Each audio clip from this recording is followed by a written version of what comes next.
తండ్రి పడుతున్న కష్టాన్ని చూసి తట్టుకోలేకపోయిన ఒక అమ్మాయి తన తండ్రి కోసం ఒక అద్భుతాన్ని క్రియేట్ చేసింది. ఒడిశాకు చెందిన కోమల్ పాండా తండ్రి ఒక స్టీల్ ఫ్యాక్టరీలో వర్క్ చేసేవారు. ఆయన ఒక డయాబెటిక్ పేషెంట్. ఆయన పనిచేసే కంపెనీలో ఫ్రిడ్జ్ లేకపోవడం వల్ల ఇన్సులిన్ షాట్ కోసం బ్రేక్ టైంలో ఇంటికి పరిగెత్తుకుంటూ వచ్చేవారు. తన తండ్రి స్ట్రగుల్ ని దగ్గర నుంచి చూసినటువంటి కోమల్ ఈ సమస్యకు ఎలాగైనా ఒక సొల్యూషన్ ఫైండ్ అవుట్ చేయాలని డిసైడ్ అయిపోయింది.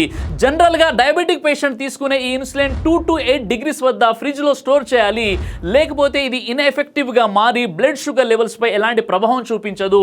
బీర్ అండ్ వ్యాక్సిన్ కూలర్స్ లో ఉపయోగించే advance thermo electric technology use చేసి రీఛార్జబుల్ బ్యాటరీస్ తో పనిచేసే ఒక పోర్టబుల్ డివైస్ ను డిజైన్ చేసింది. అదే ఈ నోవో క్యారీ.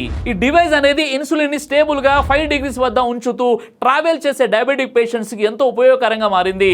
తన తండ్రి ప్రాబ్లం సాల్వ్ అవ్వడంతో పాటు నేడు ప్రపంచవ్యాప్తంగా ఎంతో మంది డయాబెటిక్ పేషెంట్స్ కి ఒక వరంగా మారిన కోమల్ ఇన్వెన్షన్ గురించి మీకు తెలుసా?